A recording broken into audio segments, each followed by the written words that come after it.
লেখকের জন্য একটু হাততালি আশা করছি। বইয়ের মোড় উন্মোচন হয়ে গেল। এই মুহূর্তে বইয়ের লেখক তৌহিদ আহমেদ তার বই সম্পর্কে অনুভূতি ব্যক্ত করবে। জনাব তৌহিদ আহমেদ। আসসালামু আলাইকুম। উপস্থিত সুধীমণ্ডলী সবাইকে এখানে উপস্থিত থাকার জন্য ধন্যবাদ। আজকে আমার লেখা প্রথম কাব্যগ্রন্থ যুগের বয়ান বইটি বড় উন্মোচিত হলো। জীবনে কঠিনতর বায়ু যে অবস্থা, সেটার মতো জীবন সবসময় চলে না। জীবন তার নিজস্ব গতিতে চলে।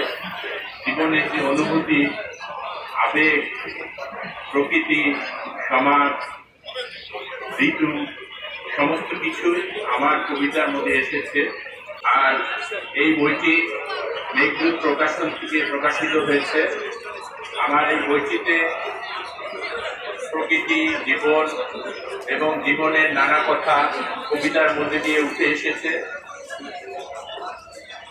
এখানে যেরকম ছোট বাচ্চা, কিশোর কিশোরী, বয়স্ক, বিভিন্ন বয়সের মানুষ সেটা পড়ে আনন্দিত হবে। আর এখানে যে ভাষা ব্যবহার করা হয়েছে সেটা বেশ সহজবোধ্য ভাষাতেই সমস্ত কবিতাগুলো রচিত। সবাইকে বইটি পড়ার জন্য অনুরোধ করছি।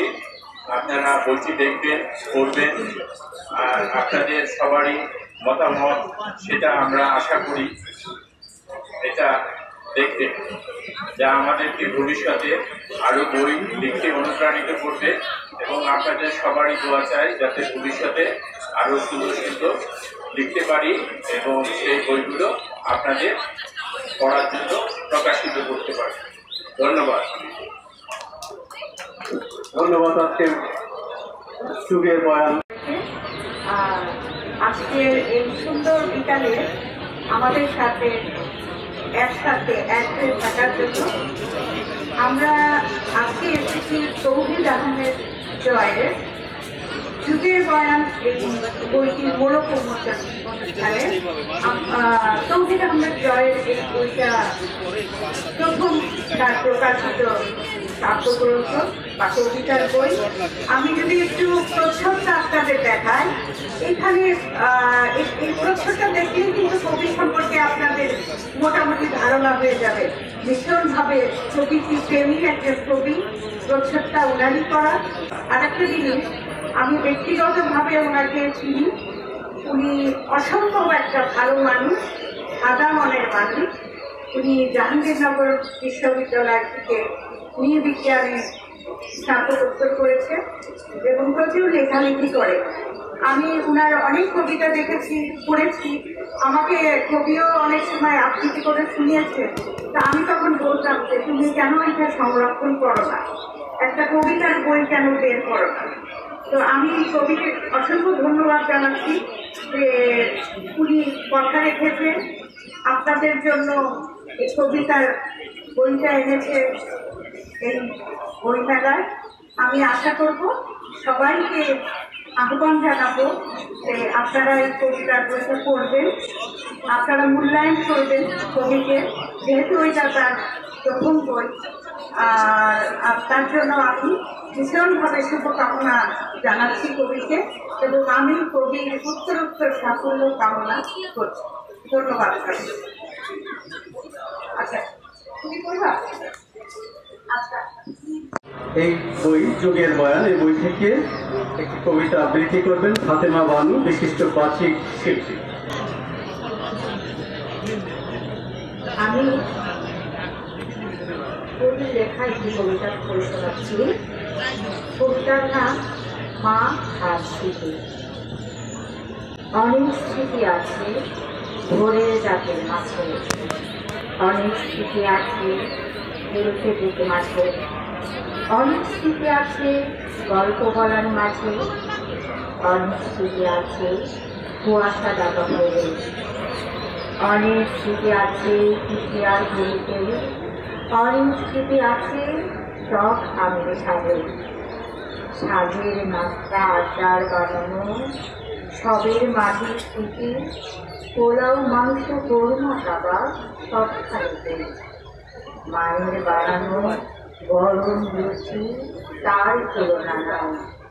বই পড়া আর খেলতে যাওয়া, ব্যাগ গোছানোতে তাই। মাকে নিয়ে যত কথা বললে পুরোই লাগে। সবাইকে অনেক শুভেচ্ছা।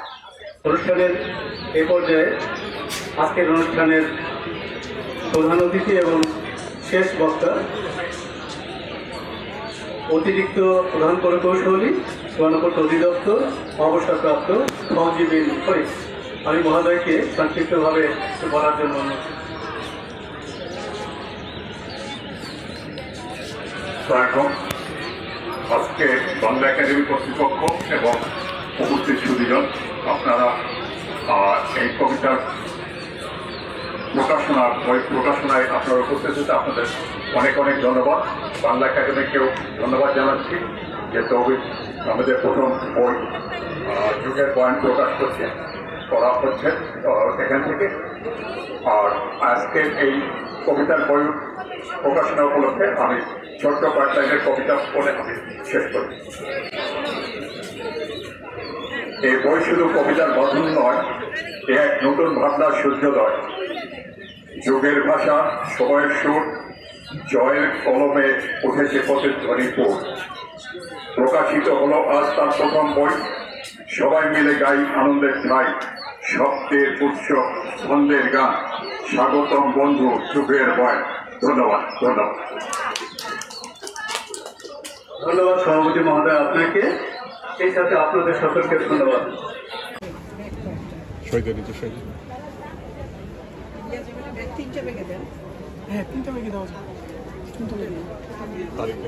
এখনো তো এই যে